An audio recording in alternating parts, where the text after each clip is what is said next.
Quisiera darle las gracias al profesor Patricia Mena por invitarme en esta universidad y permitirme presentar mi investigación y discutirla con ustedes. No hablo español, así es mejor para todos que hable en inglés.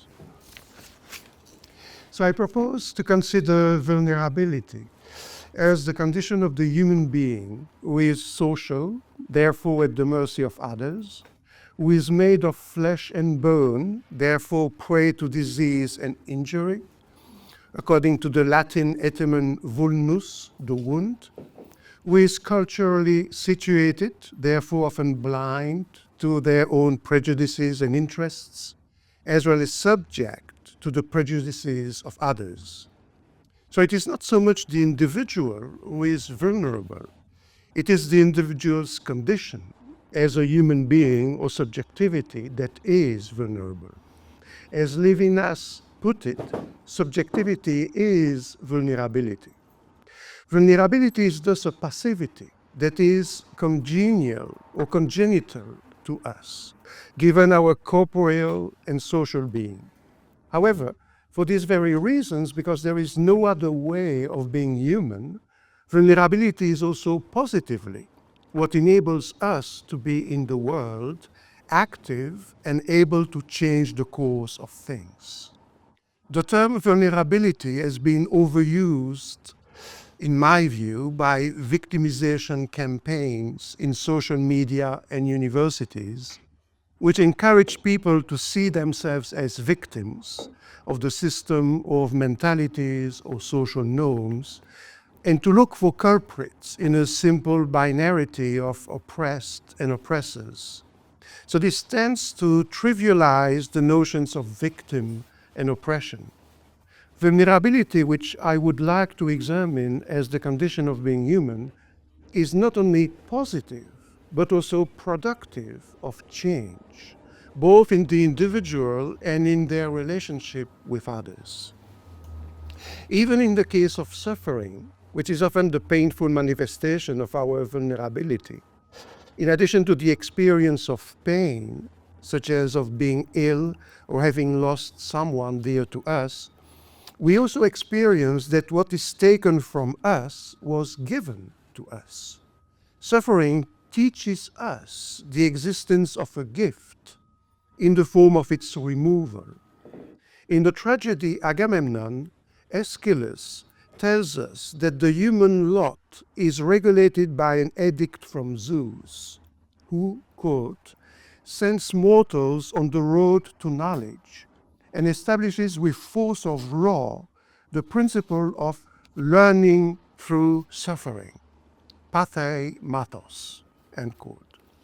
What we learn through suffering, Aeschylus explains, is wisdom, sophronein, sometimes translated as common sense or prudence.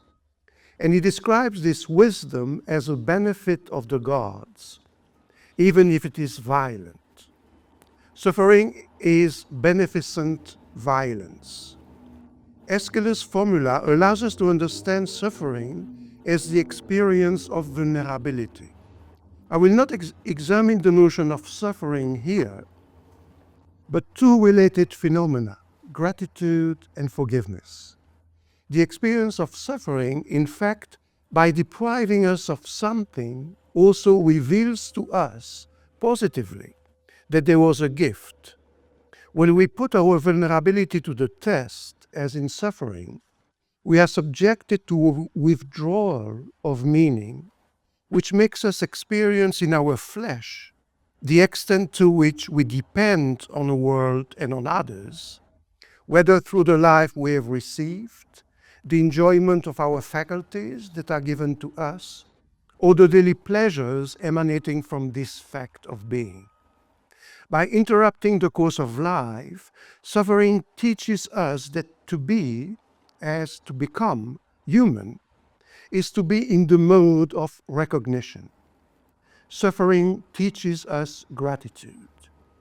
Our vulnerability, which puts us at the mercy of people and events, also goes hand in hand with the recognition that we have been given the gift of being, of having a family and friends, of being able to think and act. It is not just a quality of being grateful to someone, but a life attitude that consists in seeing oneself in the debt, or in debt to one's own existence. Gratitude opens the subject from within, leading them to see themselves as the recipient of a gift and to rejoice in the surplus that comes their way. In this profound humility, this attitude of gratitude for the gift of being in the world also gives us a non-egocentric perspective toward the harm done to us, insofar as we can see those who have harmed us as people who have done wrong, but can nevertheless change and repent.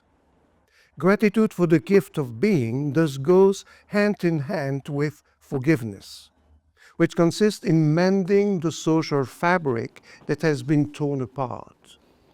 Because this social fabric is what enables us to be, it is the gift of being proper to the human being, we are also responsible as humans for preserving the integrity of this fabric of relationships. What we learn through suffering, then, is not only the gratitude we feel toward what enables us to be, but also the fact that the interruption of meaning can be healed, and that it is up to us to repair a tear in the social fabric, just as we can suture a wound. When we see gratitude and forgiveness not as mental states of subjects, rationally deciding what to thank or forgive, but as emanating from vulnerable beings, gratitude and forgiveness become ways for human beings to let themselves be transformed by accepting their vulnerability. Gratitude opens the subject from within to the recognition of a dimension of transcendence, that is, of something that goes beyond the subject and transforms it, making it connected, in harmony with the world in joy. Gratitude is the joy of recognizing that a gift has been given and of feeling valued. Forgiveness opens up the subject from the outside, freeing them from their status as victim or wrongdoer and enabling them to re-establish themselves as a subject, reconciling them with the world. By forgiving, we agree to recognize the other who has hurt us as someone worthy once again of becoming a socius, a person reintegrated into the social network. At the same time as we make a gift to the other by freeing them from their past as an evildoer, we receive the gift of transforming ourselves, escaping from our state as a victim, sometimes consumed by guilt, humiliation, or rage, and once again becoming a person reconciled with their past and thus open to a future. The same applies to the person who has been forgiven.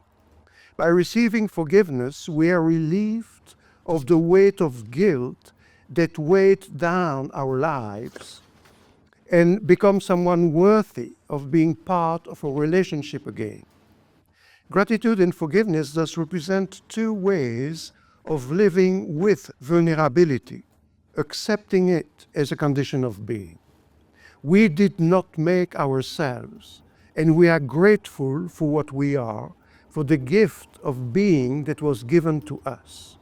We can be wounded and suffer, but we can repair this wound by seeing it as a tear in human relations that can be mended or sutured by forgiveness. To consider the subject as fundamentally vulnerable is, in short, to scrutinize the reverse side of the subject that comes to us from modernity as epistemic and moral autonomy. It means questioning the views of the subject both as the guarantee of truth as Descartes defined it, and is endowed with rights, as the liberal tradition coming from John Locke presents it. So the point is not to deny these qualifications, which underpin our liberal democratic tradition and our idea of science, but to show that there is a life in which the subject is made. The metaphysical, epistemological, and moral enterprise that began with Descartes and Kant is not that of a discovery of subjectivity, but of an invention, that is to say, a new philosophical program. When Descartes transforms the subject, which was understood by the Greeks as hypokeimenon, as that which is capable of being the basis of properties, into a subject that thinks that it thinks, and thus becomes the criterion of truth. So he, Descartes, creates something new which did not exist as such in ancient Greece or in the Middle Ages. The principle of, quote, never accepting anything as true unless I obviously know it to be so, end quote, as Descartes sets it out in the Discourse on Method, is revolutionary in that it grants the subject the role of judge of truth on the basis of what is presented as evidence.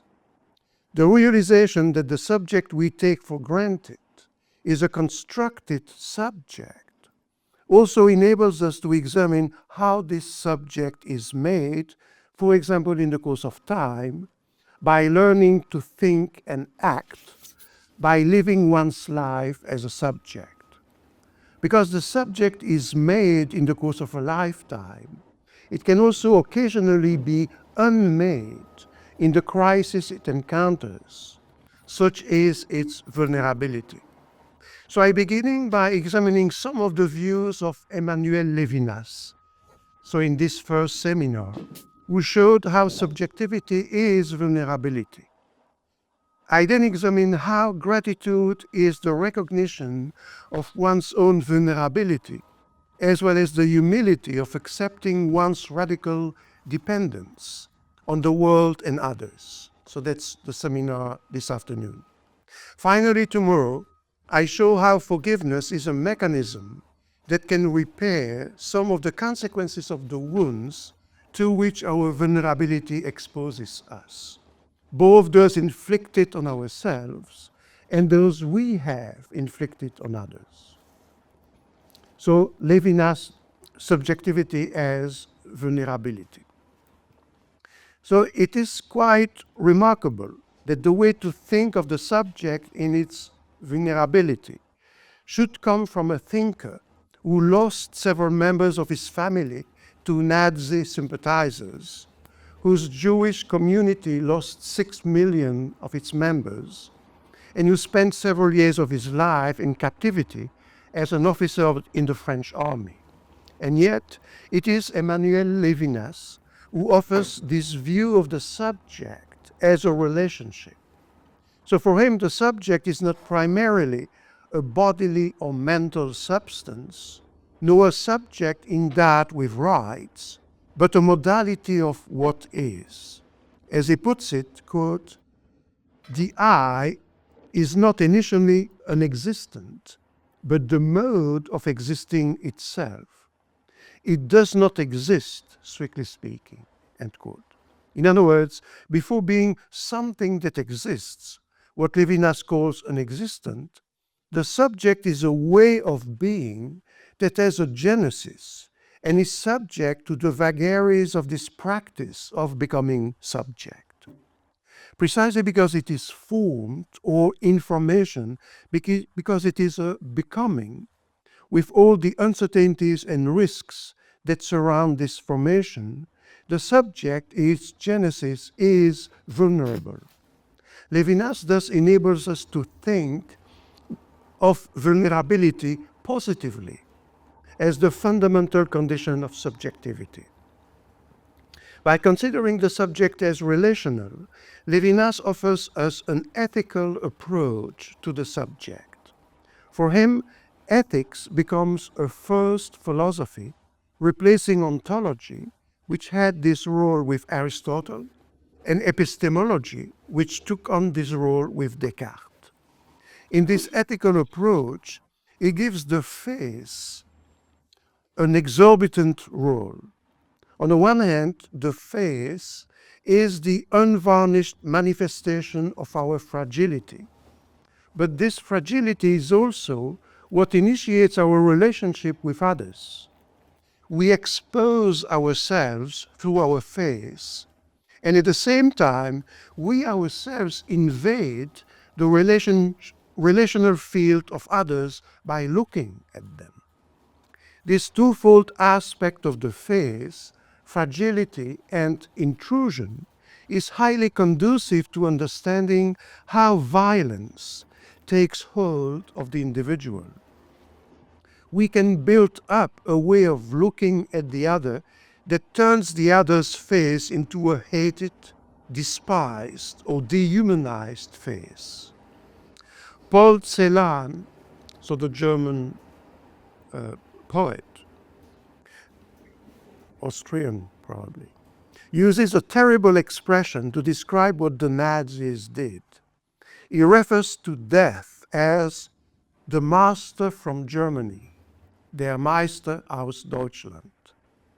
In following this master, human beings may not have recognized the faces of those they marginalized, arrested, tortured, or killed.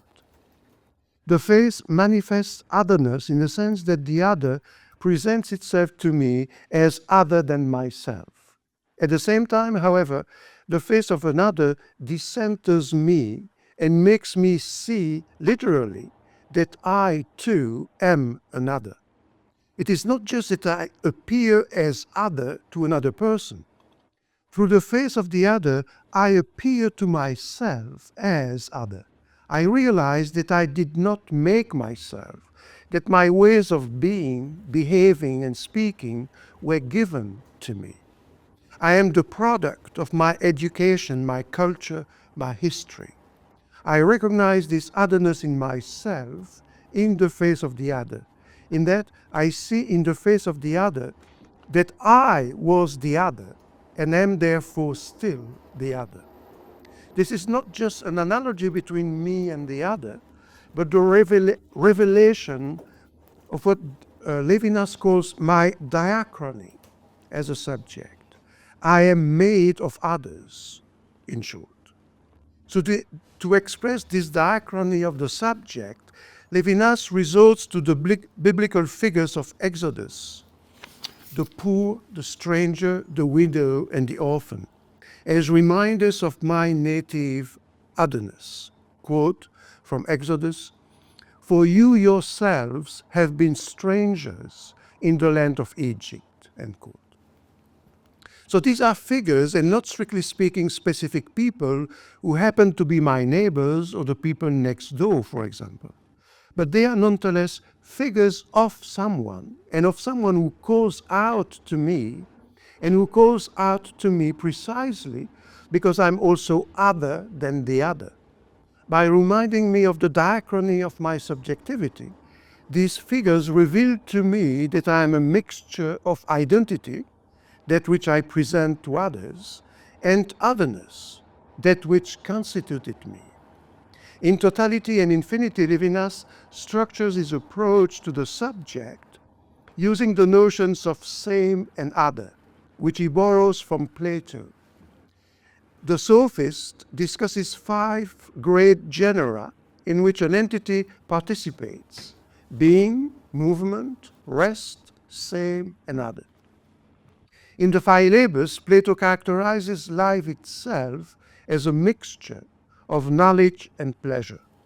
This notion of blend or mixture is apt to help us understand that for Levinas, otherness does not presuppose identity or sameness, that the other is not first and foremost another person who would disturb the subject's sameness or identity. The subject itself is a mixture of the same and the other. To name otherness, Levinas uses the French terms autre, other without capitalization, autre, other with capitalization, and autrui, another. Although Levinas is not always consistent, other without a capital letter refers to another concrete individual. The capitalized other generally designates the genus, as opposed to the same in reference to Plato. As a mixture of the same and the other, the subject cannot therefore be completely on one side, me as the same and the other, for example, the foreigner, on the other side, as the other. As Levinas explains, quote, the relation between the same and the other does not always boil down to the knowledge of the other by the same, nor even to the revelation of the other to the same, which is already fundamentally different from the unveiling, end quote. Otherness cannot therefore be first personal in the form of another subject, another person, which would presuppose a pre-existing self. Otherness is metaphysical, in the sense that the subject cannot begin as identity to itself, but is rather a process of being or becoming through otherness. Seeing the subject as becoming means starting, quote, from being in the verbal sense of the word, where being is suggested as understood in some way as a process of being, or an event of being, or an adventure of being, end quote. This understanding of being comes from Heidegger, as Levinas acknowledges, quote, with Heidegger, the word being reawakened its verbality, its event, the happening of being. It is as if things and everything that is lead a train of being, do a trade of being. So this is the verbal sound that Heidegger has accustomed us to, end quote. This view of the subject as a participation in the great genera of same and other has been the subject of much criticism. Jacques Derrida and Paul Ricoeur, for example, fail to understand how there can be otherness without a prior identity. In fact, what they fail to understand is the nature of the subject, as Levinas understands it, and the status of otherness. In his sympathetic reading of Levinas in Violence et Métaphysique, Derrida attempts to mitigate Levinas's criticisms of Husserl and Heidegger precisely in relation to this notion of otherness. Derrida criticizes Levinas by making what he calls Parmenidean exercises, quote, on the margins of totality and infinity, end quote. If we speak of the infinitely other, as Levinas does, the term other still means, Derrida says, quote, other than. Other than must be other than me. From then on, is no longer absolved from the relationship to an ego. It is no longer infinitely, absolutely other. It is no longer what it is. If he were absolved, he would no longer be the other, but the same, end quote. Similarly, Derrida continues, if we say, as Levinas does, that the infinitely other can only be such, quote, by Derrida, by absolutely not being the same, we say that it is other than itself, non-ego. Being other than itself, it is not what it is therefore not infinitely other, etc., end quote. This shows, according to Derrida, that, quote, Levinas's metaphysics presupposes, in a sense, the transcendental phenomenology that it wants to question, in that it would first require a prior analysis of the relation between ego and alter ego in general, end quote. However, if we begin with such analysis, first of the ego, then of the alter, and finally of their relationship, we must challenge the primacy of ethics, which is fundamental for Levinas. Ricoeur raises the same objection to the radicality of otherness.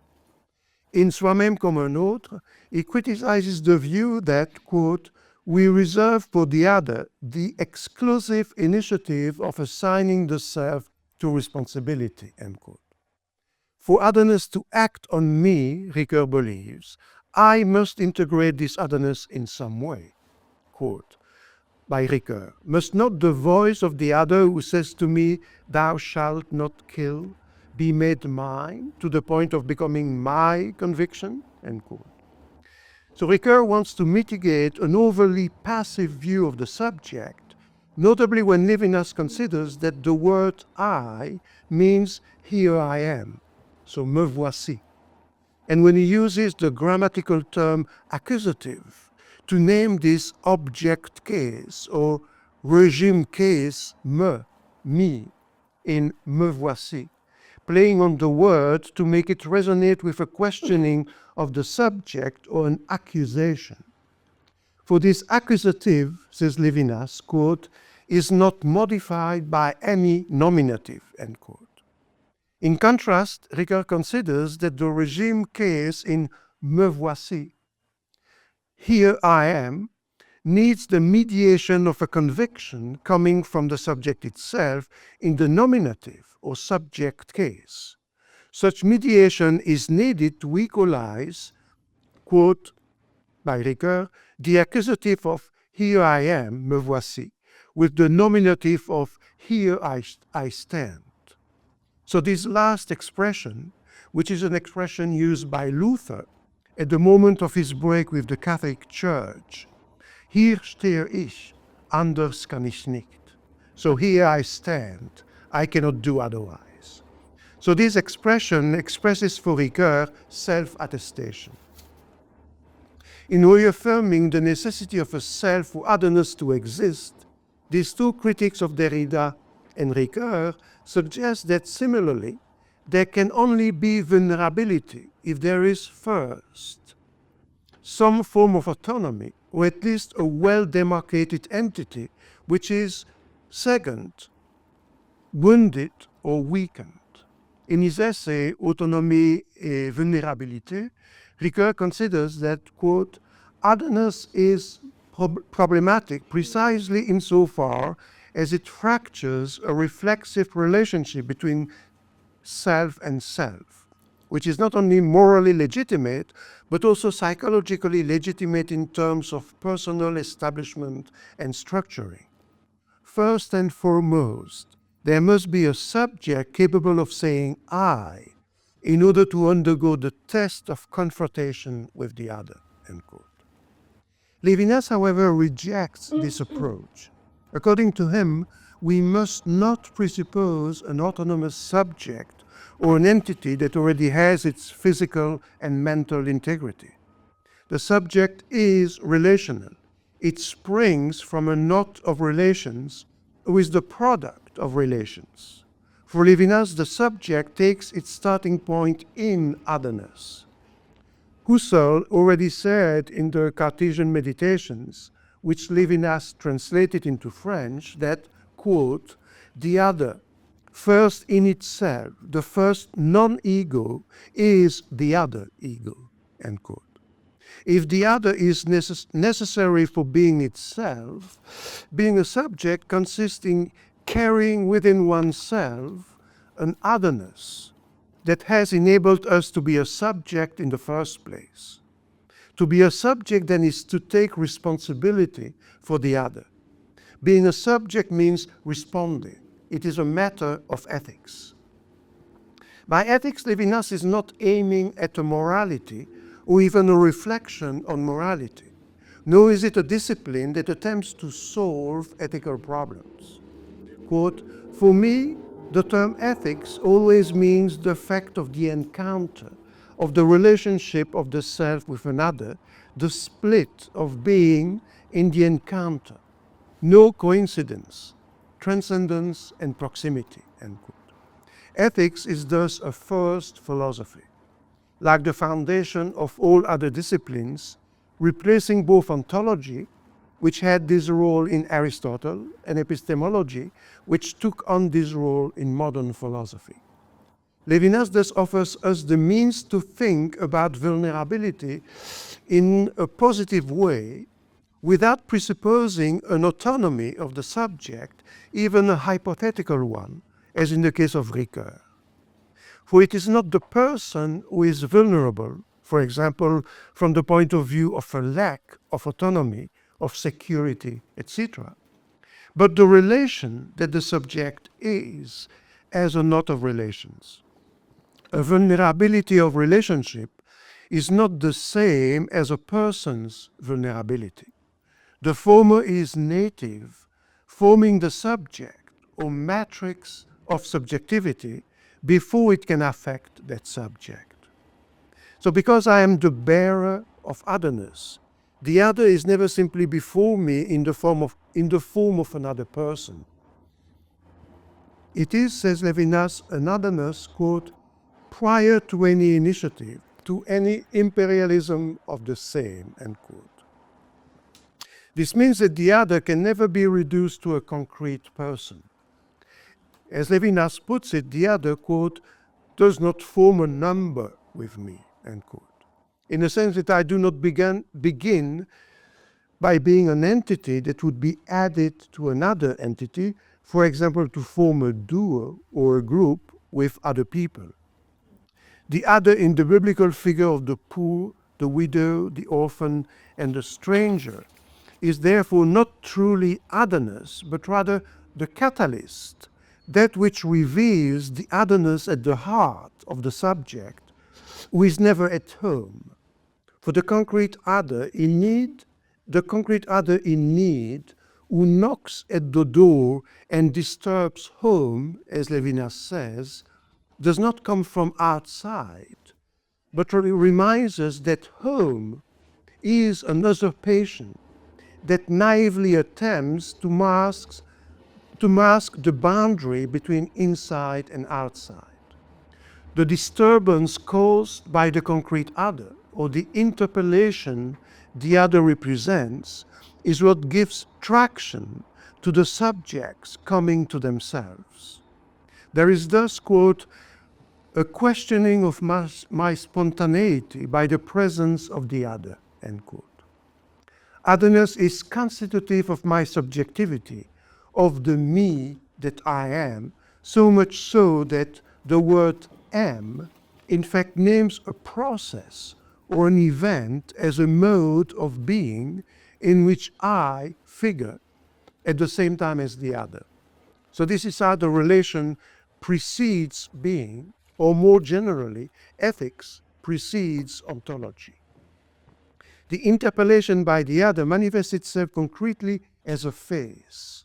As Levinas explains in a lecture titled La mort et le temps, he uses the term phase as another expression for soul.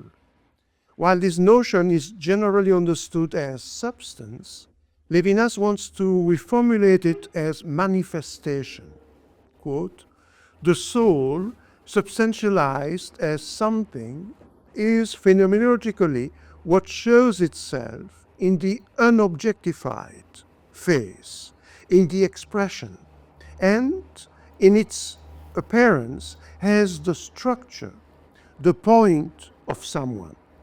What Descartes substantifies, what Leibniz makes into a monad, what Socrates posits as the soul contemplating ideas, what Spinoza thinks of as the mode of thought, is described phenomenologically as phase.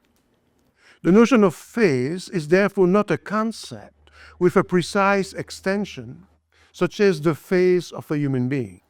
Quote, the word phase should not be understood in a narrow way.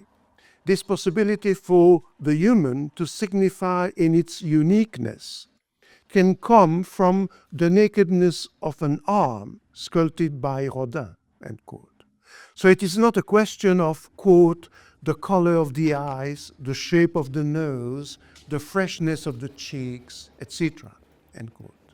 Levinas quotes Grossman, who, in Life and Destiny, describes the people who bring parcels and letters or come to check on relatives who have been arrested by the Soviet Secret Service for political reasons. They line up at the Lubyanka counter in Moscow. Grossman recounts, quoted by Levinas, quote, reading each on the back of the neck of the person before him the feelings and hopes of his misery, end quote. Levinas explains, quote, Grossman does not say that the back of the neck is a face, but that on it is read all the weakness, all the mortality, all the naked and disarmed mortality of the other, end quote. While not limited to the concrete face, the face is not simply a metaphor, as if the face were the image of something else, as Juliet could be the son for Romeo. Just as the other is both concrete and a manifestation of the otherness that makes me me, so the face is both the concrete face of someone specific and the epiphany of what can be seen on that face, the immensity and even infinity of my responsibility. So on the one hand, quote, the face is a living presence, and on the other, the face is a manifestation and revelation which grants me a certain optic. Ethics is an optic, says Levinas. This perspective gives me two views on my subjectivity which, seen in retrospect, can be qualified, one negatively and the other positively. Negatively, the face of the other interrupts my life as a subject, deconstructing my subjectivity from within, confronting me with, quote, a passivity, more passive than any passivity, an unassumable passivity of the self, end quote. So this view of subjectivity inverts the modern schema of the subject as the unshakable foundation and guarantee of truth in its Cartesian form of I think that I think. Ethics, says Levinas, is precisely, quote, this questioning of my spontaneity by the presence of others, end quote. He continues, quote, the strangeness of others, their irreducibility to me, to my thoughts and possessions, is achieved precisely as ethics, end quote. Positively, the face is a giver of meaning. Quote, the notion of face leads us to a notion of meaning prior to my Sinngebung, so the donation of meaning. For Husserl, this donation of meaning is the fact that the thing gives itself to consciousness, which is itself intentional and therefore always a consciousness of something. So it is consciousness that confers meaning on things. In this intentionality, meaning is constituted. The face, insofar as it addresses me, precedes the activity of my constituting intentional consciousness. It opens up the dimension of what makes sense. So the sense does not originate from me. And thus the face introduces the third party, other people. As quoted above, Levinas says that, quote, the order of meaning which seems to me to be primary is precisely that which comes to us from the interhuman relationship, end quote. And he goes on to say that, quote, from then on, the face is the beginning of intelligibility, end quote. By addressing me, quote, the face speaks to me and thereby invites me into a relationship that has no comparison with a power that is exercised, be it enjoyment or knowledge, end quote. The face is expression in the sense that it manifests, quote, the existence of a substance, a thing in itself, cut out, end quote. Expression does not mean that someone or something expresses itself, quote. What is expressed is not a thought that animates another, end quote. Nor does expression mean that there is knowledge of another, quote, expression does not speak of someone, is not intelligence about a coexistence, end quote. Expression is to be understood existentially as openness to exchange. Quote, the expression invites me to talk to someone. The most direct attitude toward a katauto being, so a thing that exists by itself, is not the knowledge we can have of it, but precisely social commerce with it, interaction. The being who presents itself in expression, where it engages us in society, commits us to socializing with it. The face is even the original expression in that what it offers is, quote, something absolutely other, the resistance of that which has no resistance, ethical resistance, end quote. The concrete other can of course be killed, quote. The other offers themselves at the point of the sword or the bullet of a revolver, end quote. Genocides continue to remind us how empirically fragile ethical resistance is. However, what genocides also show us is the metaphysical endurance of ethical resistance. Indeed, those recognized as responsible for genocides no longer appear to us as belonging to the society of humans, as capable of being a socius, someone with whom we associate, precisely because they do not just destroy the human, they deny what makes us human, as the titles of books written by great witnesses, such as If This Is a Man by Primo Levi, or The Human Species by Robert Antelme put it. Levinas also says that the face, even if it says nothing, is discourse. What matters in this discourse is not what is said, but the fact of speaking. It is not the said, but the saying. The face of the other thus transcends not only the sphere of enjoyment and egoism, where there was no real I, but also the face-to-face with a concrete other.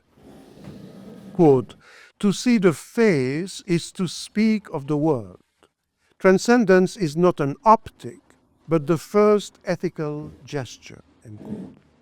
By opening me up to the otherness that constitutes me and has made me possible, this saying is a command, which in its most fundamental form is a commandment.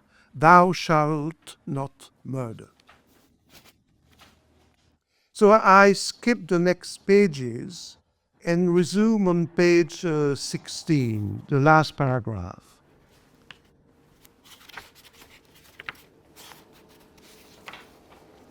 So I would like to continue on the same note. The expression Levinas uses are quite hyperbolic formulations, which I have tried to contextualize and illustrate.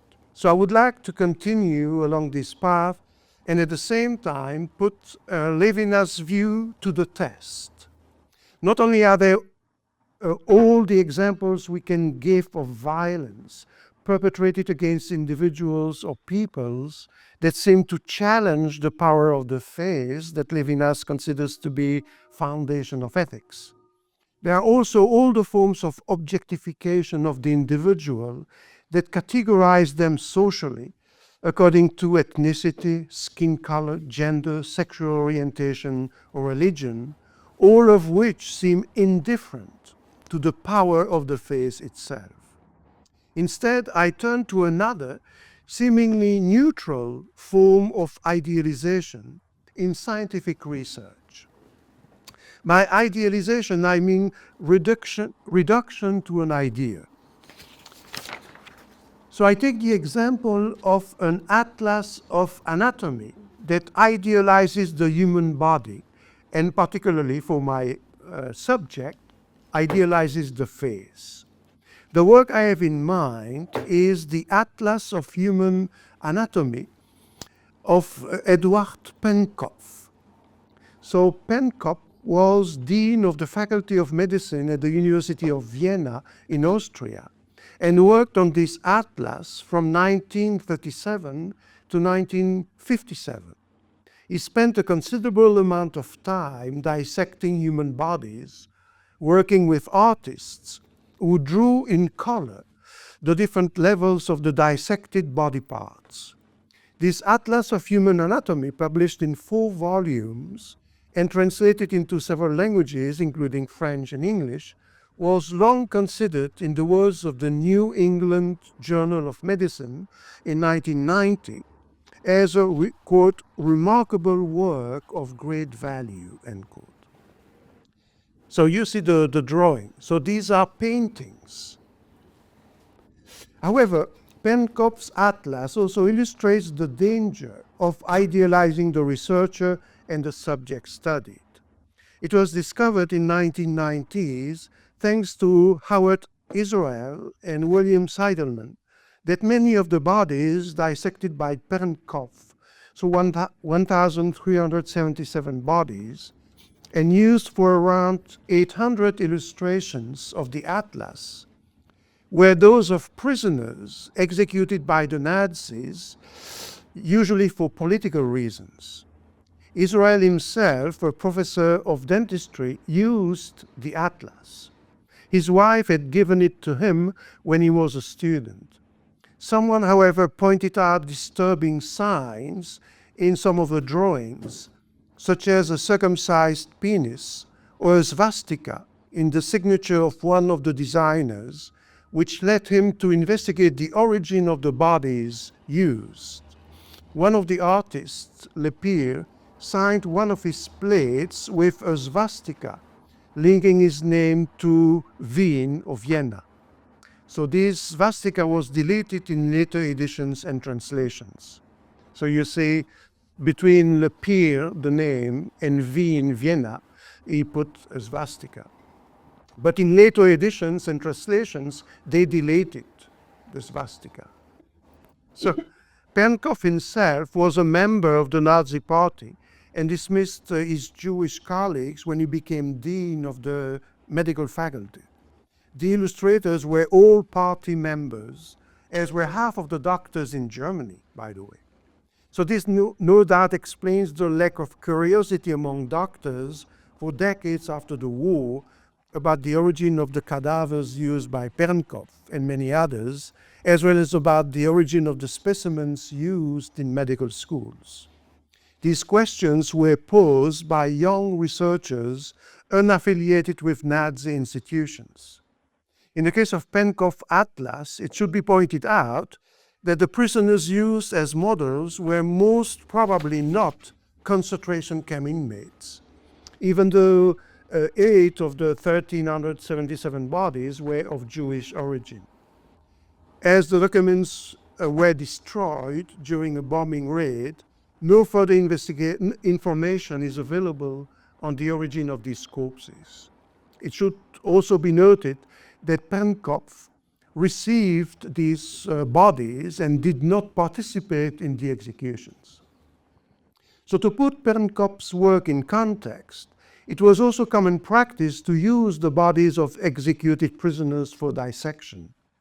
This practice had been widespread in Vienna since 1404, and the Empress Maria Theresa added the poor to the list. In France, in the 18th century, the bodies of the poor who died in hospital could be used for dissection or medical teaching. The situation was similar in England and the United States. In Germany in 1939, under a decree issued by the Nazi Minister of Education, the bodies of executed prisoners were sent directly to the nearest anatomy department.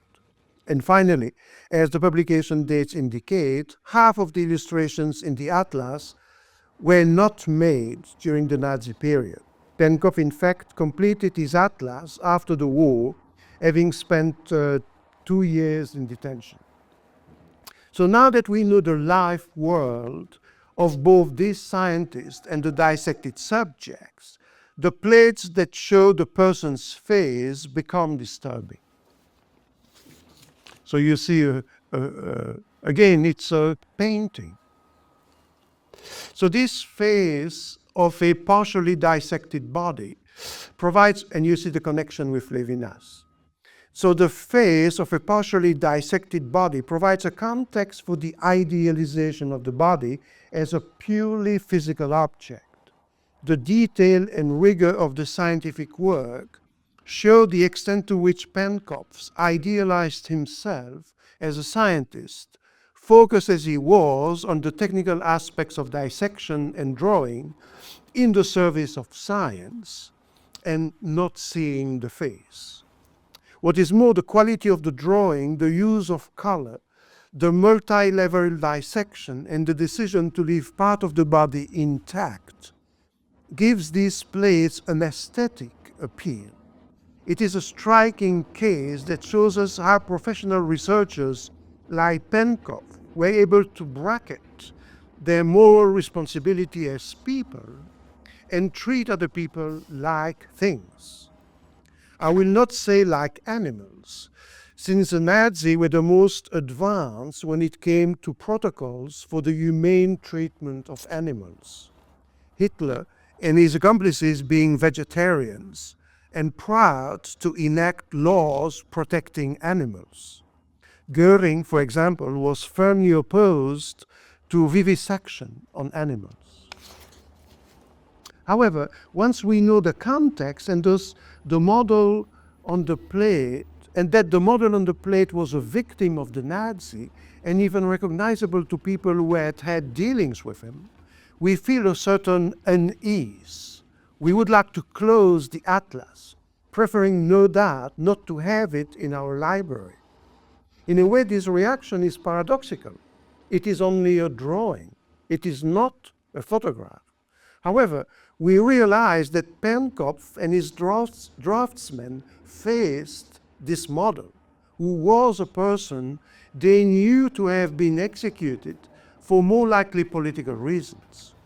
What troubles us is that by idealizing themselves as the pure eyes of science, they made themselves indifferent to the person, and saw only an idealized thing, to be rigorously analyzed and reproduced in aesthetically precise drawings. Interestingly, this double idealization is also to be found in the debate on the ethical use of this atlas.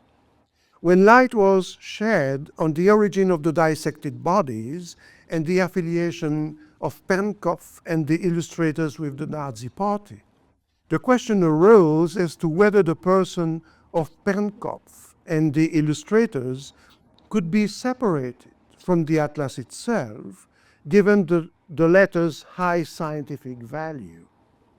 Publishers tried to do so until 1996, when finally the publisher at the time, Elsevier, decided to stop publication. This atlas remains in circulation, however, and remains extremely useful to this day, particularly for surgery. Sabine Hildebrandt, professor of anatomy at Harvard Medical School, states in 2006 that there is still nothing that can replace the precision and detail of Penkopf's illustrations. There is thus a conflict between, on the one hand, the immorality of the practice of Penkopf and his illustrators, and on the other, the usefulness of the results of their work. So the 4 volumes of the atlas, which remain an unrivaled tool to this day. So when the debate is held in these terms of immoral research and useful results, we are in effect accepting the 2 idealizations I mentioned above of the physical body and of the scientific gaze, and thus shielding the practice of science itself from ethical questions. We simply blame people who have abused otherwise legitimate scientific practices, and we separate the results from the abusive practice, treating the results as independent objects and therefore requiring separate ethical assessment. In such an ethical debate, arguments tend to be either utilitarian, deontological, or mixed. On the utilitarian side, it is argued that using results maximizes the well-being of the greatest number. First and foremost, the atlas offers a benefit as a tool for teaching physiology, for training surgeons, and sometimes for helping surgeons to prepare for an operation or, as we shall see, to complete an operation. Then there is the physical well-being of those who will benefit from the use of this atlas during operations.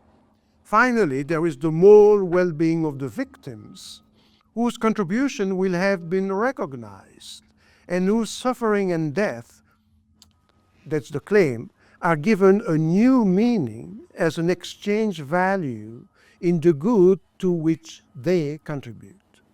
On the deontological side, we would say that using Pencroff's atlas is tantamount to legitimizing Pencroff's methods, and that the only ethical position is to ask that the atlas be, quote, struck from our legitimate professional heritage, end quote, as Howard Israel and William Seidelman wanted. In so doing, however, no longer using the atlas, we are depriving some people of the benefits, for example medical, that these results could bring them. There is another way of posing the ethical question, a Levinasian way, by shifting the debate to non-idealized people, those who did the research and those on whom the research focused. We move from an ethics of practice based on idealized subjects and objects to an ethics of practice based on people. It should be noted that ethics does not mean moral in the prescriptive sense of the term, although the two terms cannot really be separated, whereas morality tends to be prescriptive in the sense of conforming to a code of good conduct accepted in a society. The term ethics is more descriptive of the values informing the behavior and decisions of the members of a community. Aristotle already noted this ambivalence between the two Greek words ethos with eta, meaning character, and ethos with an epsilon, meaning habit or way of life. Ethical thus names a qualification in terms of values, but such as these values are actually manifested by concrete individuals. So in order to pose the ethical question or make the ethical part, we need to interrupt the idealization, the reduction to an idea, of both the scientist, like Pencroff, and the subject, like those represented in the atlas, being dissected. As I said earlier, seeing the cadaver's face reminds us that it was a person and a victim of the Nazi. To see the face is to rediscover a lived body, and therefore alive behind the aesthetics of the atlas plates. At the same time, if we see a face, we see ourselves solicited, disconcerted, called upon to respond. For Levinas, the face of the other is the intrusion of the ethical dimension into my life as a subject. In this respect, both Pencroff and the illustrators saw the faces of these prisoners, but these faces did not speak to them, nor did they interrupt the idealization they made of themselves, pure scientific gaze that dissect and analyze, or that draw clearly and precisely, nor the idealization of these bodies as things. This example also reveals a possible shortcoming in Levinas's own views. I said earlier that some of the plates showing a person's face make us feel uncomfortable once we know that this person was executed by the Nazi. However, Levinas says in Totality and Infinity that the face of the dead is no longer a face.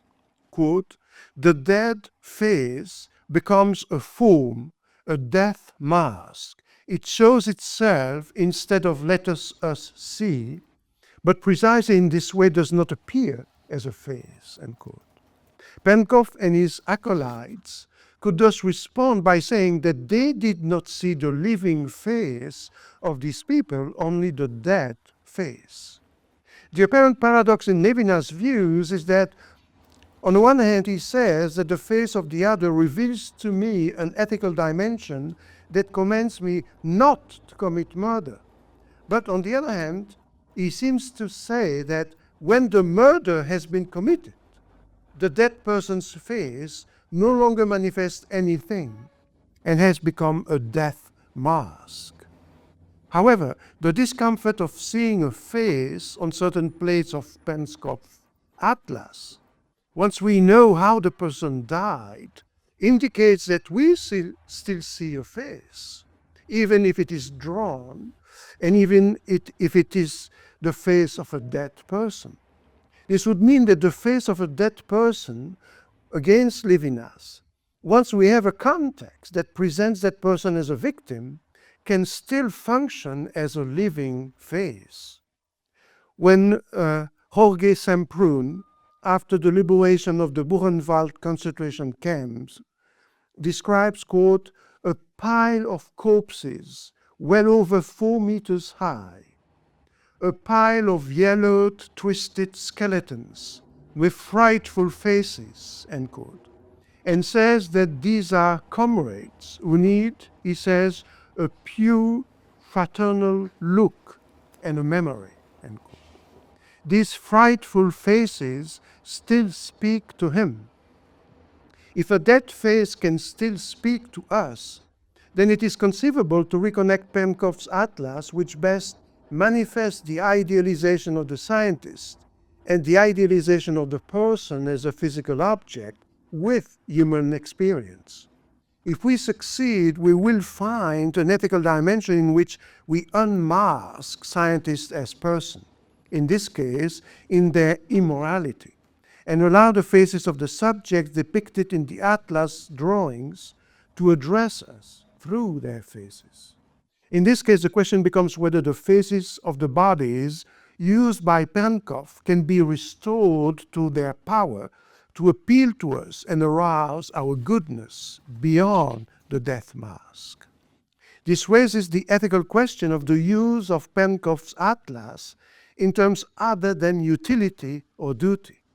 What kind of responsibility can we assume toward these faces on Penkopf's plates, forever anonymous? Can we use the atlas without reducing the victims to mere physical things and without reducing ourselves as users to a mere scientific gaze, without committing the two idealizations common to scientific practice? During my research stay in Germany in 1989, a scandal broke out at the University of Tübingen, where it had just been discovered that some of the specimens used in the medical faculty had come from concentration camp prisoners. So it was in 1989. The Max Planck Institute made the same discovery sometime later.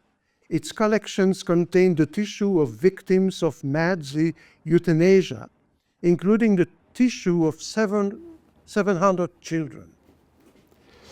What this institute decided to do seems to me to be ethical in the existential sense. It was decided to organize a memorial service and bury these specimens. So this took place in May 1990. In this way, a lived body was returned to the tissue, and the faces of the victims were given dignity in the form of a burial, even if anonymous. So this existential ethical response renders utilitarian and deontological arguments secondary. Before debating the use of specimens, whether it should be stopped or continued, we recognize the person behind the idealization and address the person. This then decides how the specimens are to be used, and in this case, we gave them a burial. A similar attitude has been suggested for the Penkopf's atlas. Sabine Hildebrand, for example, suggests continuing the use of the atlas both for its value as a scientific instrument and to inform users about the horror that science can cause.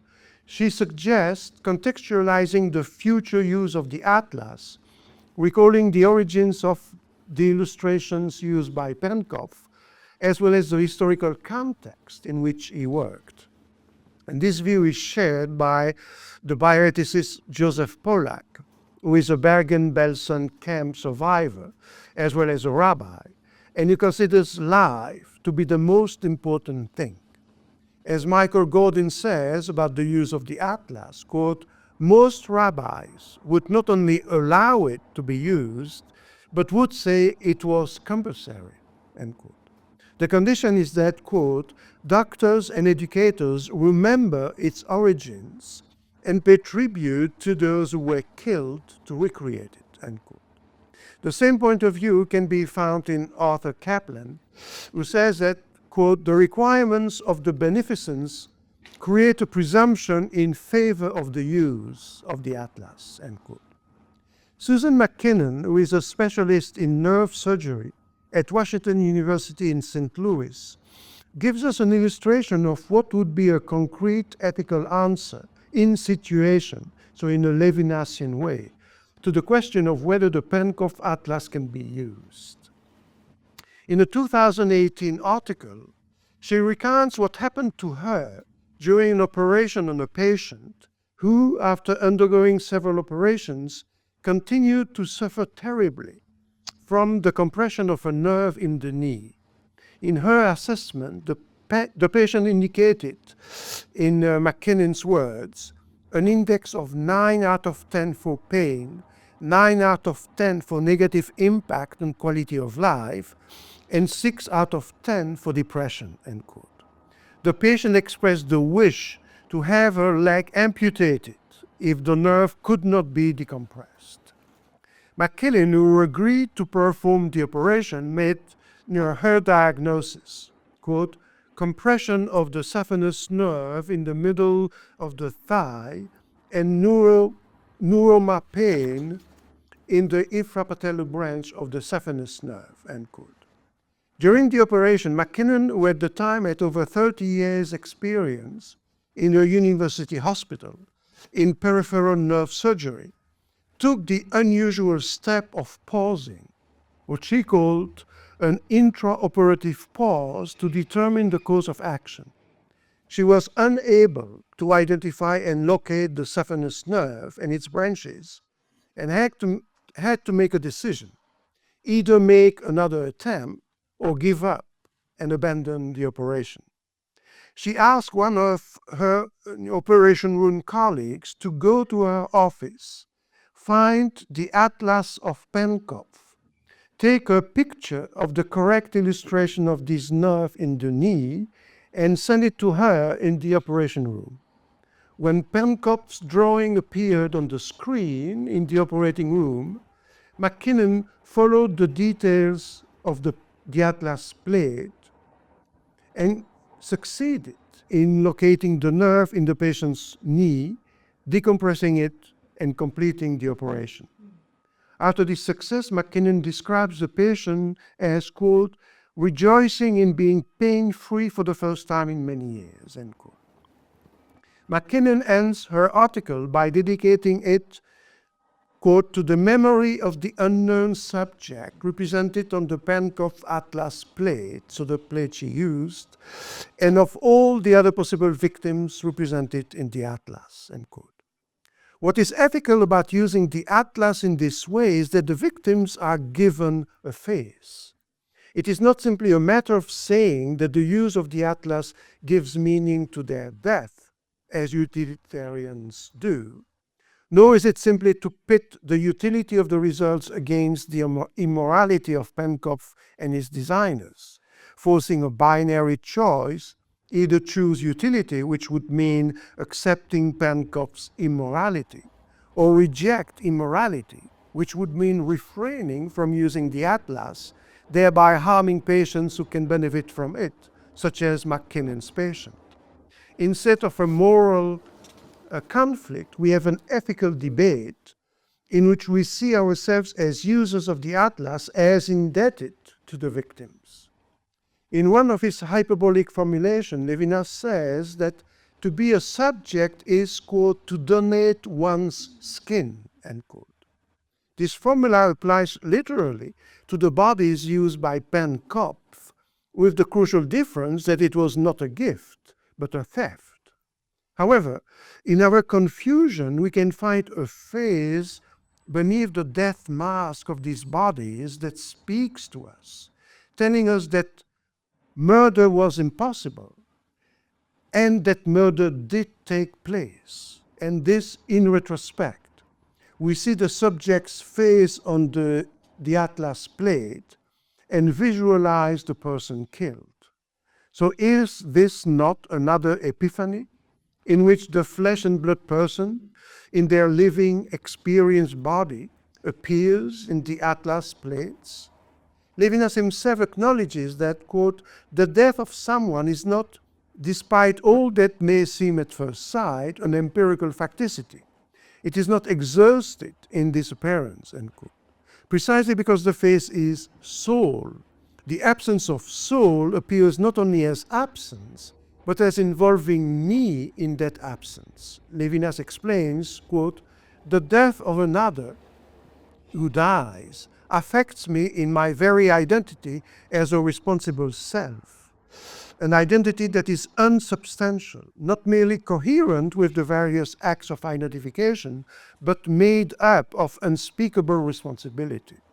This is my affection for the death of others, my relationship with their death. It is in my relationship my deference to someone who no longer responds, already a guilt, a survivor's guilt, end quote. In other words, my responsibility for the other is, quote, my responsibility for the death of the other, as the responsibility of a mortal for a mortal, end quote.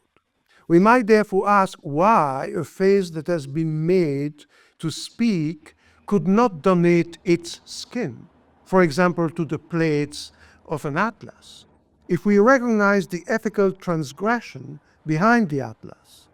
It seems to me that McKinnon's attitude and reaction illustrate the responsibility inherent in an ethical relationship with the dead. By overcoming the death mask of which Levinas speaks and finding the real face of the person before it was idealized in the colors of the atlas, McKinnon de-idealizes herself as a scientist and accepts the ethical relationship that this victim's face has opened up, and she accepts it as a person in her own right. McKinnon's attitude and reaction also helps us to understand why Levinas resorts to these hyperbolic expressions, telling us that the subject is hostage to the other, that the other, quote, slips into me like a thief, end quote, that the other persecutes me, that one is responsible for one's persecutor and even responsible for one's own responsibility. Indeed, McKinnon found herself in a situation where she was directly responsible for a patient in the operating room, having to respond to the difficulties she encountered that prevented her from continuing with the operation. Responding to this unique situation, she invents a unique, in my view, Levinasian response. She accepts her responsibility to use a tool, the Atlas of Penkopf, which she knows was produced in an ethical manner. This means she accepts responsibility for being an accomplice to criminals by using their product. It also means that she implicitly accepts responsibility for the harm done to those victims of the Nazi, whose bodies were used by Penkopf. She bears all these responsibilities by accepting them and saying, here I am, me voici, presenting herself in Levinas' terms in the position of the accused, to explain afterwards in an article what she had done and what her motives were. So she felt herself accused. At the same time, she implicitly says, I could not do otherwise. So these two expressions from Levinas and Luther describe a response that is ethical precisely because it is a unique response, specific to the situation, beyond utility and deontology. In paying tribute to this gift made by victims, a gift that was not voluntary, and in accepting a responsibility for using an unethical tool, McKinnon snatches the Atlas plate she used from Penkopf's criminal hands and places it back into the ethical order as something that allows her in turn to give, to make a gift to a patient, and to express gratitude to those who were robbed of their lives, but who, thanks to her, can also make a gift. Thank you very much. Merci beaucoup, Paul, pour cette conférence. C'est vraiment très belle. Je voulais poser la question par rapport à comment vous voyez la tension chez Levinas entre la notion de destin, qui apparaît beaucoup dans votre conférence avec Luther, le fait de ne pas pouvoir faire autrement. Levinas parle de la indérobabilité. On ne peut pas se dérober de la responsabilité de l'autre. Et comment comprendre cette tension entre ne pas pouvoir se dérober de quelque chose et en même temps le fait que la philosophie levinasienne est un autrement. C'est tout est fixé d'une certaine façon dans la métaphysique occidentale, mais on va quand même essayer de faire autrement. Donc il y a dans sa philosophie depuis le tout début cette évasion, se faire autrement, et en même temps cette notion de destin, de indérobabilité. On ne peut pas se dérober, j'arrive pas à dire ces mots. Et s'il y a là une tension, si vous voyez cette tension comme ça, ou pas du tout, et si oui, comment vous la prenez? Et je vais traduire la question que je fais, vite. Patricia, tu préfères que je réponde en français ou en anglais? Comme tu veux. Et il peut répondre après, je traduis. Oui. Il peut répondre en français si tu veux. Oui. Quand vous voulez, et après je peux. Oui, d'accord. Je vais le faire en anglais puisqu'on enregistre pour continuer. C'est une tension, mais je pense que pour Levinas, c'est la tension qui constitue justement la subjectivité. Le autrement qu'être, c'est essayer de trouver une alternative à l'ontologie. Donc il ne s'agit pas de considérer que être quelque chose de primordial. Donc, le sujet n'est pas d'abord quelqu'un qui existe, le sujet se forme. Et ce qui fait partie de cette formation, c'est justement cet aspect. Oh, j'avais dit que j'allais parler en anglais. Cet aspect qui fait que on ne peut jamais se dérober à l'autre, parce qu'on n'est pas soi-même quelque chose. Donc le fait que l'inévitabilité, en fait, est constitutive du sujet. Donc c'est ce que Levinas appelle l'être infiniment responsable. Et je suis responsable aussi pour mon persécuteur, ce qui est assez extraordinaire. Mais je crois que McKinnon illustrait cela, le fait qu'elle ne peut pas se dérober.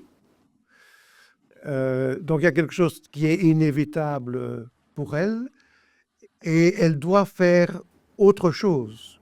Elle doit inventer une réponse à la situation dans laquelle elle est. Elle ne peut pas s'en tenir à des codes, à l'utilitarisme ou à la déontologie. Donc elle invente quelque chose de nouveau, et c'est pour ça que ça me semble être un exemple merveilleux lévinassien d'éthique, où on a les deux aspects que vous mentionnez. Elle reconnaît, je ne pouvais pas abandonner la patiente, donc il y a une espèce de destin, et en même temps, je vais devenir complice des nazis en utilisant cet outil-là. Donc je dois faire en sorte de récupérer cet outil, de l'arracher des mains criminelles et de le réintroduire dans un certain ordre éthique. Et par exemple en l'utilisant pour quelque chose de positif, et alors en reconnaissant, en se justifiant, donc en se considérant comme accusé, et en écrivant un article pour justifier ce qu'elle a fait et rendre hommage aux personnes qui ont été utilisées. Donc voilà comment je répondrais a cette tensión. Ouais, merci. Me, Un resumen.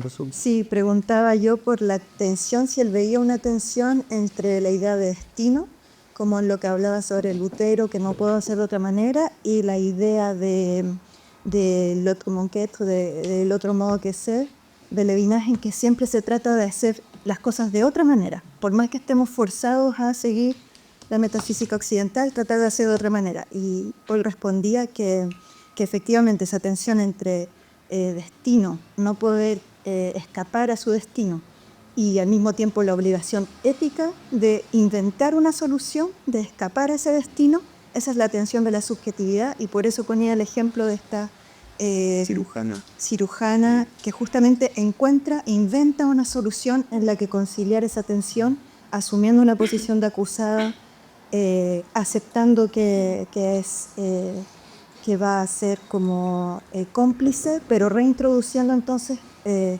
una complicidad negativa en un orden ético positivo.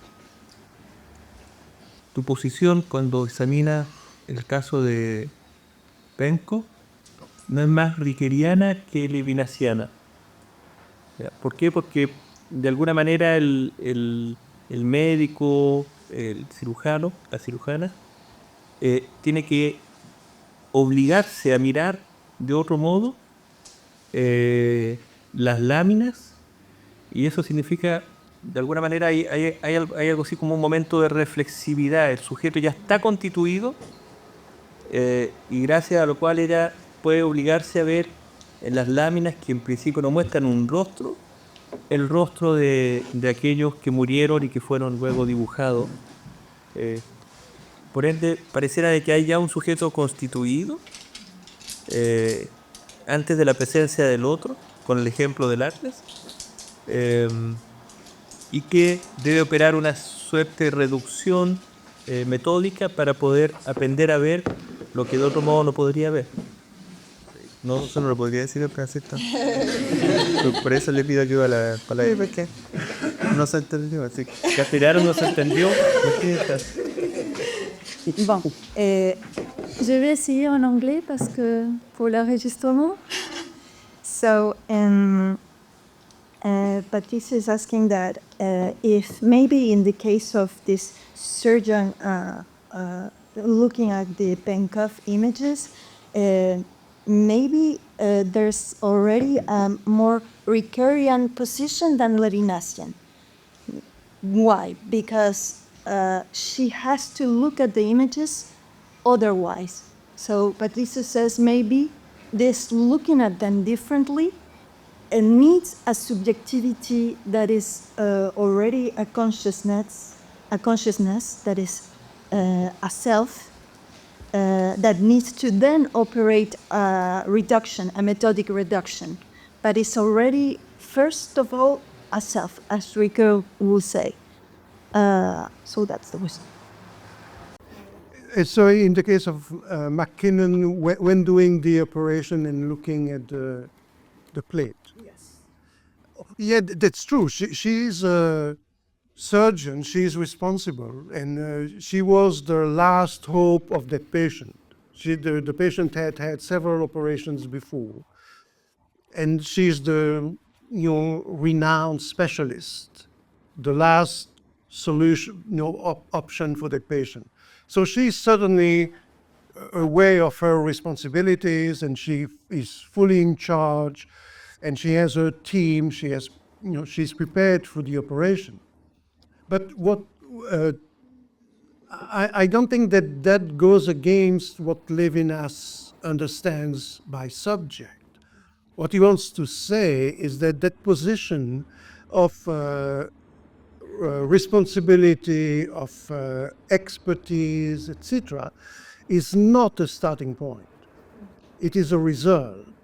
That is, McKinnon has been made what she has become. And what is remarkable in her use of the atlas is that she uses it, but at the same time she recognizes what Levinas calls her diachrony. There is the fact that she has been made possible in her skills, and in this case, the plates, the atlas. Without the atlas, she would be a failure. It would be disastrous for the patient, but also in a sense for her. She would have to acknowledge, I could not do it. And she manages to acknowledge her own vulnerability at the same time as she is performing at the top of her game, so to speak. So in that case, I think I would claim that she's more Levinasian than Ricoeurian, because I don't understand why Ricoeur has so much difficulty acknowledging that there is otherness before subjectivity. It seems to me that all of us can acknowledge that we have been made possible, that everything had been given to us, and that we always speak in a position of those to whom it has been given. And so what Levinas asks us to do then is to behave like a subject, recognizing that. And I don't know why Ricoeur is always saying, no, we need to start with a subject. Levinas' views are too passive. I do not see that in Levinas. I would like to make a comment about that, because I don't come from philosophy, but from social sciences, and this tension is represented in these two like structuralist and interactionism.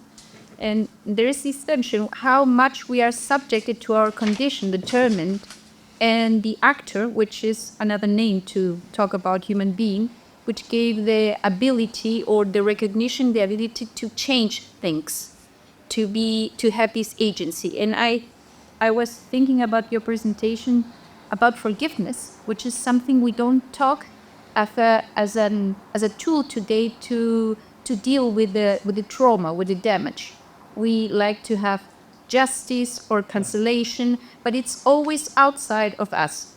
We demand somebody to ask for forgiveness, but we do not forgive as a step of reconciling or taking care of our damage. And I thought that was very interesting, because it's something we don't talk anymore in society. We don't talk about forgiveness. It's not a word in our tension in society. And so I was very moved to take this word again and using it in the social sciences. We don't talk about it. Oh, thank you. And if I may make a comment, so what I find fascinating in Levinas is that he allows us to understand a form of activity that is not spontaneous, coming from the subject, but that is nurtured by passivity. And so that means that between the structuralist and the interactionist, Levinas would say that of course we are responsible. Of course we have to respond. Of course we have to say, here I am. But at the same time, we have to do it with the awareness that we are carrying a culture and a tradition when we say that we speak also in the name of others and not in our own name. And so in the case of forgiveness and humility, I'm also struck by the fact that in the US, for example, maybe that's the same here, but people are taking issue with these notions because they weaken the individual. That humility is a bad quality because it makes the individual submissive and not able to fight injustices or oppression. And the same for forgiveness, that the person should try to get even, should have justice. Whereas in the Levinasian framework, humanity and forgiveness are not primarily the qualities of a subject. They are only the recognition that at any position in action in which we are involved, we carry with us what allows us to say something or to act in a certain way. So that to be humble is only to acknowledge that we didn't make ourselves. It does not mean that we are submissive. And certainly Levinas was not in favor of being submissive. He dedicated otherwise than being to the 6 million Jews who died and all the victims of oppression. So he is very aware that he's speaking in the name of all those people he knew died. And so humility is only that recognition. I am speaking from a position that I did not create myself. It has been given to me to speak.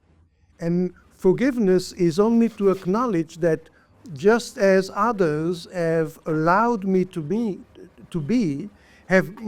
parents have been forgiven to us quite a bit, and other people have in society. So that forgiving others is only the recognition of what has been given to us.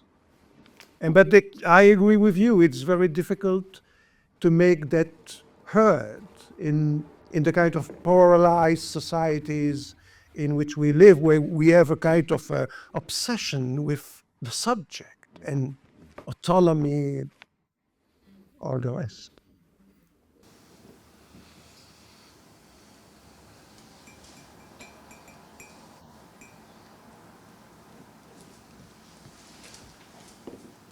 Preguntas, comentarios, ya estamos. Ya, Your last sentence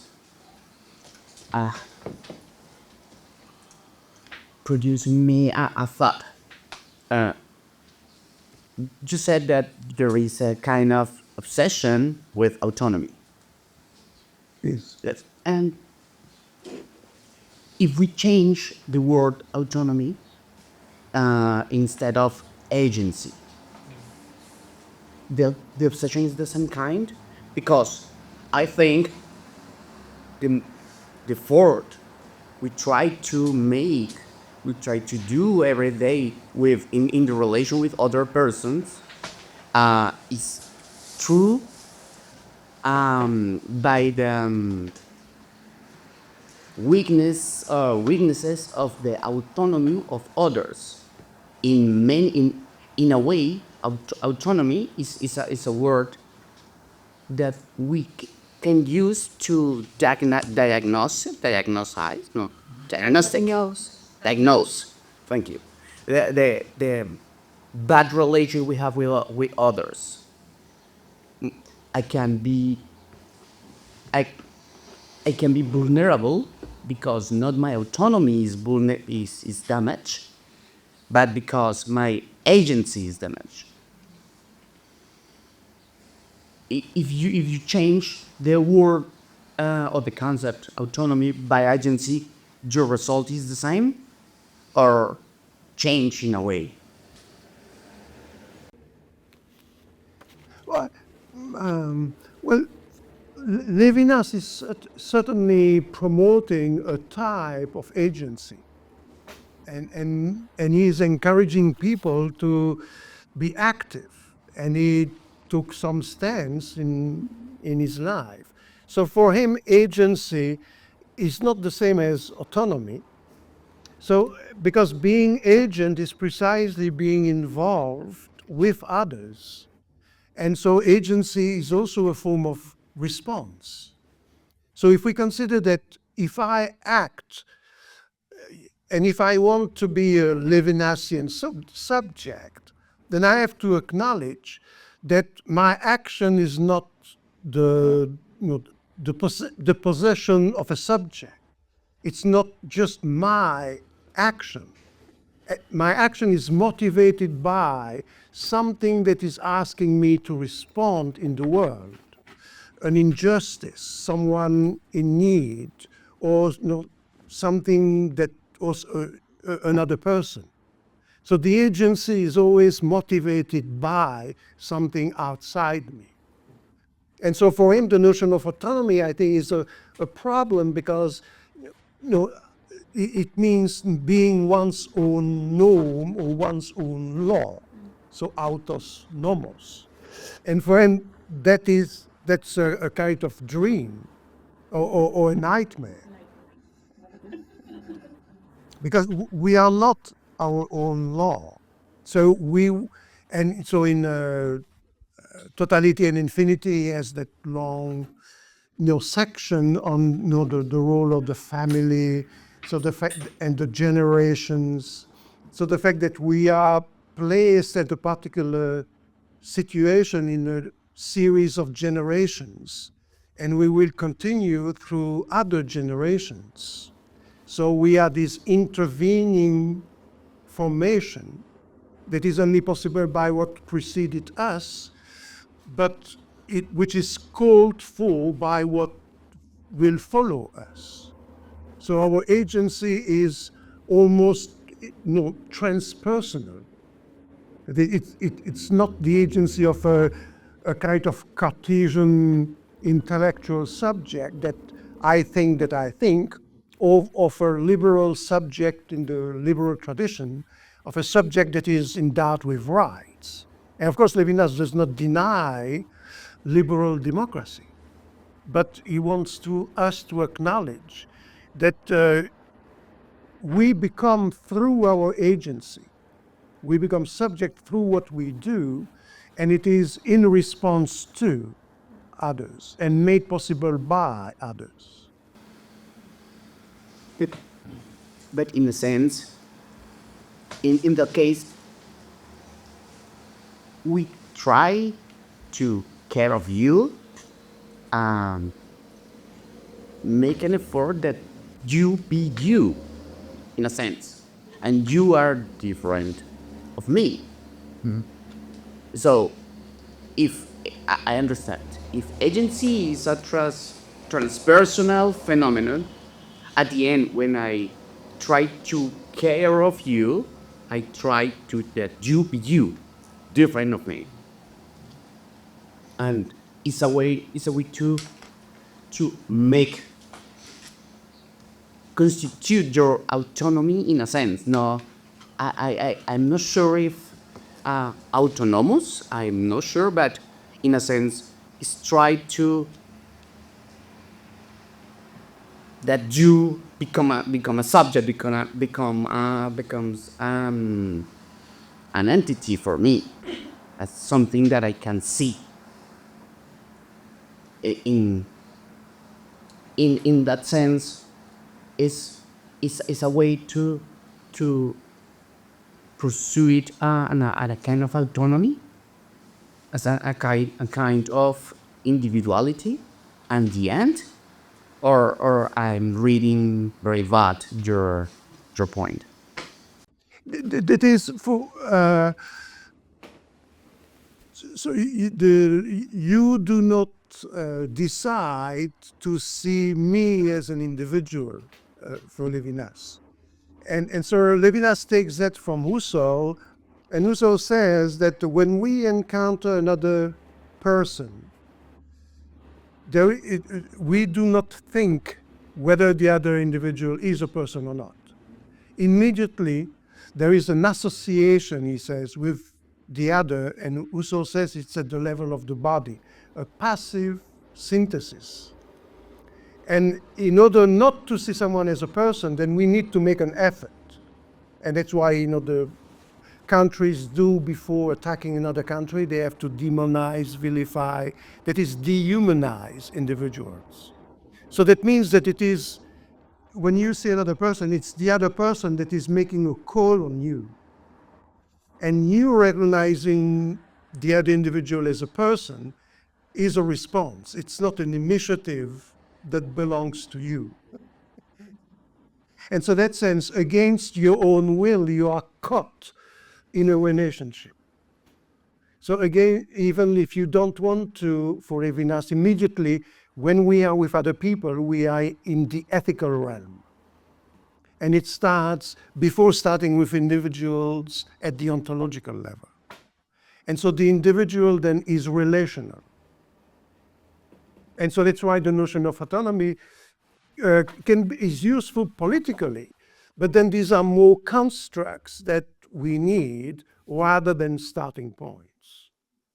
And when you were talking, I was thinking of Gandhi, and he said that in his campaign to liberate India, he had, as a matter of discipline, to try to differentiate himself, that is his own personality, from the cause. So that he said, whether I'm going to win or lose is irrelevant to me. Because if I care, then I'm going to suffer if I encounter a failure, or if other people are angry with me, and then I may not be able to continue. So I have to reach that point in me where I am somehow indifferent, whether the cause is going to succeed or not. It is a question of I cannot do otherwise.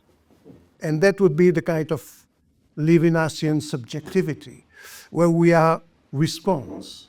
And the person we become then becomes a particular instantiation of where we are in what we are doing.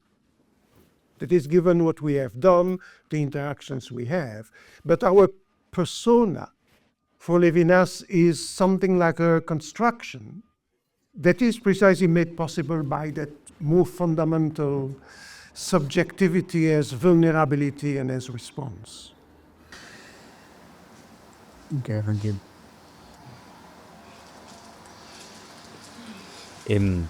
I'm gonna make an effort because I'm not a philosopher, so and I have a very marked character in my profession. Well, you used the word Singebung. I wrote it down, and it's giving sense, isn't it? Yes, giving sense.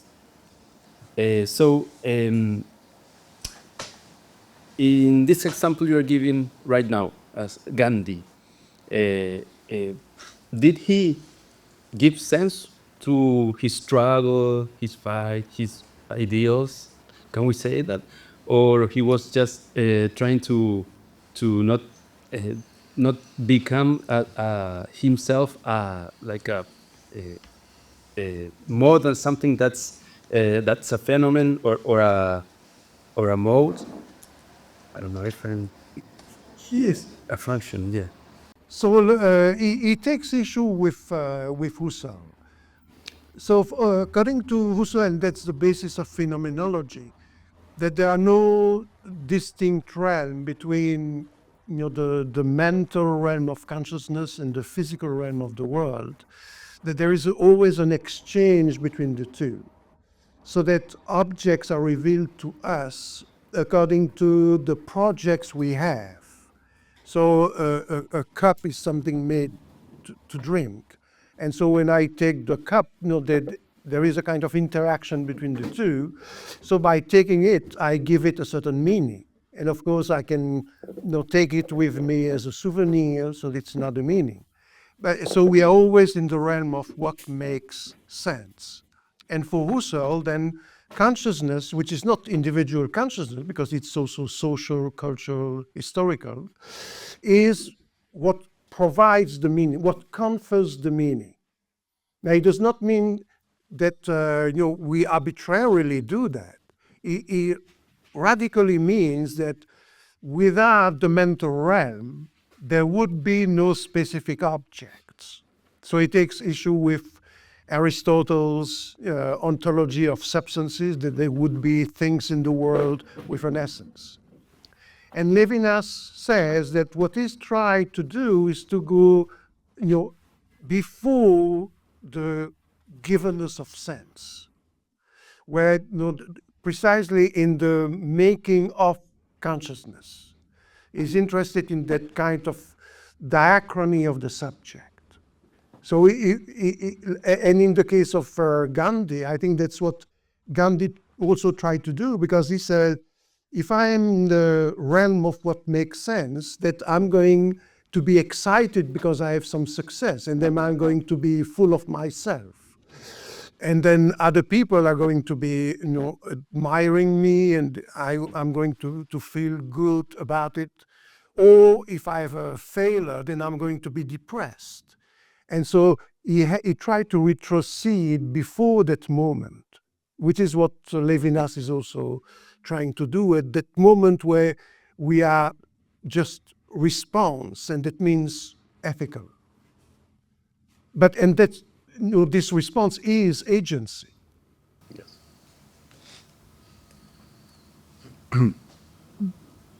Okay, I have a question, but I don't like to talk all because I don't know if everybody has another question for me. No? Okay. The thing is, I was thinking about this same as you asked a little bit, this compulsion we have sometimes to see in a dead phase, for example, when we discover, for example, a fossil or something and Neanderthal, we have this compulsion to have this process of Anerkennung, like he is like us. And this recognition, not just saying it was a human and understanding how he lived and what she or he might have encountered and so on, but and it's a question that I don't know why we do that. It's just to see the other, or is still something that has to do with us as egocentric, like in the sense that I understand the other, this Neanderthal, this whoever, this dead body in the atlas or somebody, it enable us to understand us as individual, as a group, as an identity, like an elliptical movement. I move to the other in order to be able to continue being, like this constant construction of who we are becoming. But I need to see this anonymous person, it doesn't matter who he was really, but the sense that he was something similar than me. Not just the difference, because I tend to see that nowadays we are very obsessed with what differences us from the others, but still we need to see who we are as a whole. It's my question. I don't know if we do that still in this egocentrical compulsion to understand ourselves, that the other is like a tool to us. I don't know if it's well explained or put in words. Yeah, but thank you for the question. So Levinas would say that what is ethical is to try to recognize ourselves as the other of the other. That is to go beyond recognizing a Neanderthal as other than me. Because if we do that, then we consider ourselves as a kind of standard. And he claims that we didn't talk, as far as I know, about Neanderthals. But another human being, of course, we can always objectify another person. We can just say, the handsome face, the different, the different race, etc. But when we do that, we are blocking the possible interaction. That is, we are not listening the discourse of the face, as Levinas says. And if we allow ourselves to be in a space where we can be open-minded and listen, then what the other reveals is that not that the other is another to me, but that I am another to the other. That is, then I acknowledge that in me there is already otherness. And that the sameness that usually I use as fulfilling myself is a kind of mirage. It's made up. It's a construct, a fiction. And so once we are able to combine the two, then we are drawn out of ourselves. And that's what happens in empathy, for example, where we can watch TV and see people suffering, and we are at home comfortable, and yet we can feel rage for what is inflicted on these people. That is, we are so as if we were drawn out and becoming the other of the other. That is the one who has to do something. And so about the Neanderthals, what is interesting too is that now that we have discovered that many of us have between 2 and 6% of our genes from Neanderthals or Denisovans and so on, then I think that has changed our view, because before they were presented as non-human, strange, and now it's as if our humanity had extended. So we are able to recognize another kind of otherness in us, even at the level of the genes, that we are made of really a strange, non-Homo sapiens otherness.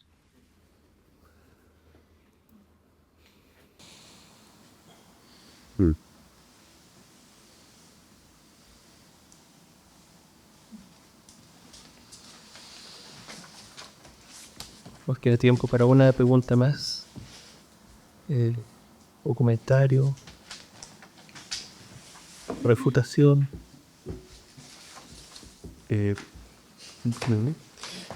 Well, I thought about this case. You spoke about this doctor that stopped his surgery, went to look at the atlas of Pernkopf to solve a technical problem, and all that, all the end of that thought of this surgeon. But specifically about Pernkopf and his use, is it different to think or to evaluate, as we're thinking like in ethics, this use of Pernkopf atlas, as we can divide what is its the way it has been built up and the way it is useful for us right now as a medical tool? Can we think about the same in arts, for example, in poetry, that where we find things that are very, let's say, useful for our soul, for our thinking, for our well-being, and we can realize that these thoughts, these arts, this poetry has been built up upon vulnerability or upon wounding other beings, other subjects, or is it something, or ethics is just a domain in science and not a domain in arts? And in the case of art, so something that is useful, and then what would correspond to the origin that you mentioned for the atlas? Yes.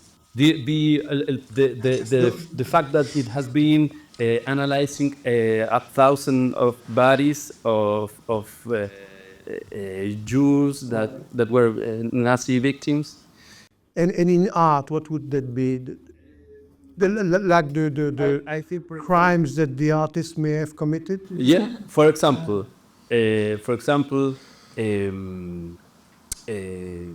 let's say a violation of a a poet that violated a woman, and he wrote like a very romantic expression of that, but in the facts it was a violation, or in the private life of artists. Neruda. Yeah, that's good. I'm thinking. Can I add something to the question? Only because before he tried to precise the question, it seemed like you were talking more about only the use of vulnerable subjects, not of a crime necessarily. And I was thinking of Neruda, Polarsky, Yes. or other artists that make beautiful Arts. cultural, very important artistic products, and they are criminals, or they might be. But you were talking at the beginning, I think, of something else, that it was only the use of others. Like every writer is going to use the stories of others. And that's a more radical question, I think. Because to condemn criminals is rather, I don't think, so complicated, even if the case of Berkov will show us that is an ethical question, but so just... Yes. So that's a big question. So in the U.S., there are campaigns against teaching philosophers who have been accused of sexual harassment and who lost their job, and nobody wants to publish their works anymore. And there are campaigns to discourage anybody from using or citing or quoting these authors. And so the question is first whether there is a direct link between the work and what the person did. So like in the case of Heidegger, he was a member of the Nazi Party, but he wrote Being and Time. So can we read Being and Time bracketing Heidegger's persona? And I would claim that we can, because I'm not interested in Heidegger the person. I know he was not a very nice individual, but I do not see any direct connection between what he did, in his ideals for Germany in 1933 and Being in Time. And I would do that with many artists, because most artists are not moral models. And so it seems to me that we cannot demand that artists or philosophers, etc., be model moral individuals before reading their work. There would be very few works to read. So in that case, if there is no direct link between the two, it seems to me we can make the distinction. And of course, when I teach Heidegger, or Levinas, because Levinas has been, especially in Totality and Infinity, is a very gendered language. And feminists have been very critical of his language. And so the first day of class, I mentioned that, and with Levinas about his sexist language, and with Heidegger, with his involvement with the Nazi. And that has to be said, that has to be made clear. But I do not see then a direct connection between that kind of language in the case of Levinas, or that kind of political involvement, and the work itself. We can use a work against whatever the author was, and even against the will of the author. And just in this case, Mackinnon stole, in a sense, the atlas from the criminal hands of Penkopf and gave it another ethical character in using it and acknowledging where it came from. So, but if you speak of a direct link, apparently with Neruda, where he would be writing about what he did, that would be quite disturbing. Ok, muchas gracias gracias a todos por el viaje.